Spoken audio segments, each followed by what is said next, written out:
Les Yurma, partie 1, prélude et contexte du point de vue des cultures terrestres. Bonjour, bienvenue sur ma chaîne. J'espère que vous allez tous très bien aujourd'hui. Je m'appelle Marie Soireau. Ces informations peuvent être considérées comme de la science-fiction ou comme le spectateur le souhaite, et elles sont publiées uniquement à des fins de divertissement, mais je prends mes informations très au sérieux. Je tiens à préciser cela pour ne pas aller à l'encontre des réglementations de YouTube. Avoir le peuple félin Yurma, dans ma série de vidéos sur les races extraterrestres est absolument essentiel. Les Yurma, en tant que race extraterrestre, sont connus sur Terre depuis des milliers d'années, et ils sont très présents dans le mouvement New Age, qui est fortement contrôlé par les gouvernements, les religions centralisées et leurs agences de renseignement à 3 lettres. Quelque chose d'important que vous devriez savoir à propos de ces dernières, est qu'elles consacrent uniquement de 10 à 15% de leur temps et de leurs ressources à l'espionnage réel, et les 85 à 90% restants de leur énergie sont consacrés à manipuler la population générale en faveur des agendas désirés par les seigneurs de la Kabbale. Bien que les Yurma soient présents dans le New Age, ils ne le sont pas autant que d'autres races stellaires beaucoup plus médiatisées, comme les Andromédiens, les Syriens, les Arcturiens, et les Pléiadiens, par exemple. En tenant compte de la présence majestueuse et de l'énergie des Yurma, ils n'attirent pas beaucoup l'attention, et je pense que c'est parce qu'ils s'opposent fortement à la Kabbale terrestre, et aux intentions et agendas de la Fédération galactique concernant la direction qu'ils veulent prendre pour la société sur Terre. Comme s'ils ne voulaient pas donner de publicité à une race qui ne suit pas leurs règles. Pourtant, Internet regorge de vidéos et d'articles sur les Yurma, avec différents degrés de précision. Mais en général, et sans vouloir discréditer qui que ce soit, la plupart d'entre eux se trompent complètement à leur sujet. J'ai été en leur présence plusieurs fois, et je suis en contact avec l'un d'entre eux, Richard, qui collabore même avec moi pour le contenu de ma chaîne YouTube. Tout le monde me dit que c'est la première fois qu'un Yurma communique presque directement avec l'humanité, et je dis presque, car il travaille encore à travers moi, et pas seul. Une des plus grandes erreurs à propos du peuple Yurma est la façon dont ils sont représentés sur Terre, car ils sont décrits dans les grandes lignes comme ayant un corps humanoïde, avec une tête, des mains et des pieds de félin. C'est simplement faux. Et c'est le produit du besoin humain de tout humaniser. Ce qui n'est pas mauvais car les Yurma ont tendance à tout féliniser.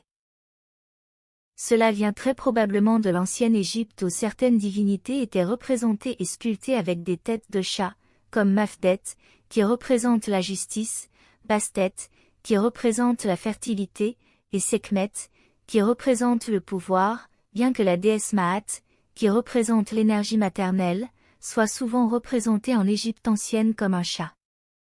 À ce propos, Maat signifie mère, en ancien égyptien. Avant de continuer, remarquez que la justice, la fertilité, le pouvoir, et l'énergie maternelle protectrice, sont toutes des qualités fortes des Yurma, et font partie intégrante de leur culture. Les anciens Égyptiens avaient tendance à représenter des images de personnes, de dieux et de déesses, avec la tête d'un animal qui représentait leurs qualités et leurs capacités.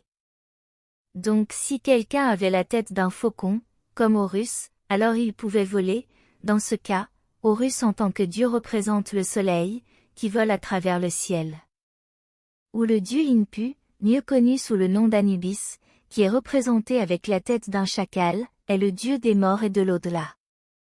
Anubis est associé à un chacal car ces animaux étaient couramment vus rôdant autour des cimetières, et étaient connus pour déterrer les tombes peu profondes pour manger le cadavre, et dans la nature, ils ont aussi tendance à être des charognards, mangeant n'importe quel animal mort qu'ils peuvent trouver, se nourrissant souvent des restes de la proie des lions. Un autre exemple est le dieu égyptien Sobek, représenté avec la tête d'un crocodile, car il est associé à de tels animaux qui étaient très courants dans le Nil, surtout dans les parties supérieures, donc Sobek est représenté comme un dieu positif de la fertilité, de la végétation, et du don de la vie.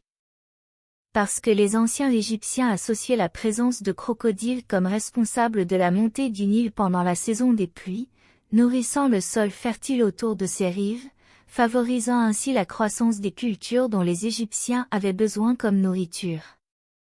Sobek est souvent utilisé comme preuve circonstancielle de l'existence d'humanoïdes reptiliens, non seulement à cause de sa tête de reptile, mais parce qu'il est associé au donneur de vie.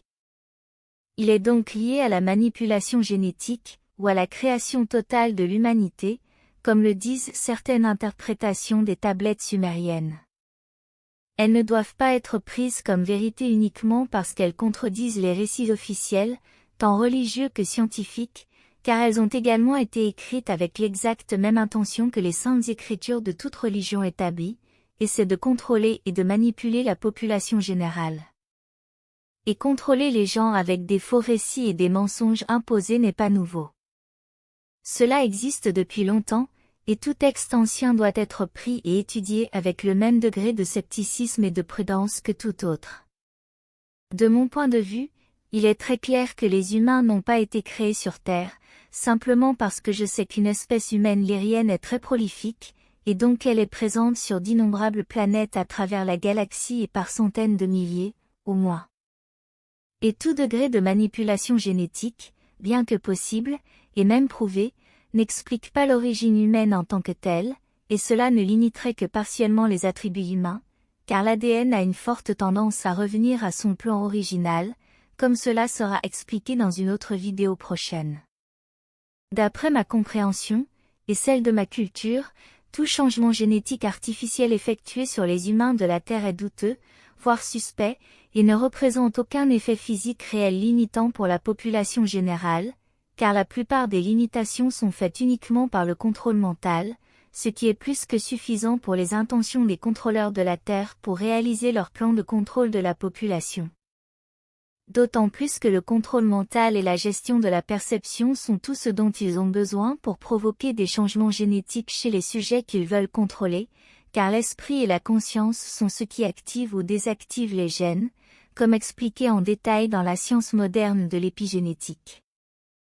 En ce qui concerne l'égyptologie, avoir la tête d'un animal ne signifie pas que cette personne ou cette divinité avait littéralement la tête de cet animal, mais c'est simplement une représentation des qualités et des capacités de cette personne ou de cette divinité en particulier qui sont associées à ceux de tel animal.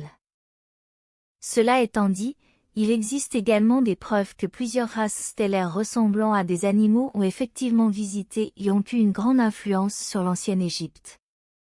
Mais selon les archives de Tegeta et de la Fédération, cela s'est produit à l'époque de l'ancienne Égypte, bien avant l'ère classique, que l'on appelait à tort l'Égypte pharaonique, qui a hérité de nombreuses structures parmi les plus impressionnantes encore debout aujourd'hui, telles que les grandes pyramides et le Sphinx, qui est à nouveau associé au peuple Urma, bien qu'à l'envers car il est représenté avec la tête d'un humain, et le corps d'un lion. Le Sphinx regarde vers l'est car les Égyptiens adorent le soleil, et il représente le nouvel an égyptien lorsque le Nil grandit et fertilise les terres cultivables. L'arrière du Sphinx représente le lion, et le visage humain représente la Vierge. Selon les informations stellaires, les Urma ont eu une grande influence dans l'ancien port spatial et principalement souterrain de la Fédération, dont les ruines sont encore présentes sous le plateau de Gizeh. En étudiant de près Mafdet, Bastet, Sekhmet et Maat, je peux clairement voir une forte personnalité Urma en eux, ce qui me conduit à penser que leur représentation dans l'ancienne Égypte classique provient directement de l'héritage des Urma, et non seulement du fait d'associer des attributs de lion à ces divinités. Et comme je l'ai dit au début de cette vidéo, l'absence quasi totale d'une telle race dominante dans la culture populaire terrestre moderne me fait penser que la Kabbale minimise la présence et l'influence des Urma, car il est presque impossible de les trouver en dehors de cercles limités du New Age. Bien qu'un exemple d'eux dans la culture populaire seraient les vieux dessins animés des Thundercats, qui, en tant que protecteurs positifs de l'humanité contre les forces du mal, ont une forte saveur Urma. Pourtant, ils sont à nouveau représentés avec un corps humain. C'est simplement une logique génétique de voir que si quelqu'un a la tête d'un chat, alors cette personne aurait également le corps d'un chat. Et c'est le cas avec les urmas. Car ce sont des chats semi-bipèdes de grande taille, avec des corps félins, avec des colonnes vertébrales longues, des pattes musclées courtes, et une queue, comme on pourrait s'y attendre. Bien que les urmas soient les félins les plus connus et avancés dans l'espace, il existe d'innombrables autres espèces de félins avancés moins connus, et avec des corps plus petits, similaires à ceux d'un lynx. Et tous sont connus des urmas, qui les protègent et les comptent comme membres de leur haut conseil extra-large de la Fédération Urma. Les urmas sont de loin l'espèce de chats spatiaux la plus dominante qui soit, et nous examinerons de plus près leur société dans la deuxième partie de cette vidéo. Comme toujours, merci d'avoir regardé ma vidéo, d'avoir liké et de vous être abonné, et j'espère vous voir ici la prochaine fois. Prenez soin de vous. Avec beaucoup d'amour, votre amie Marie Soireau.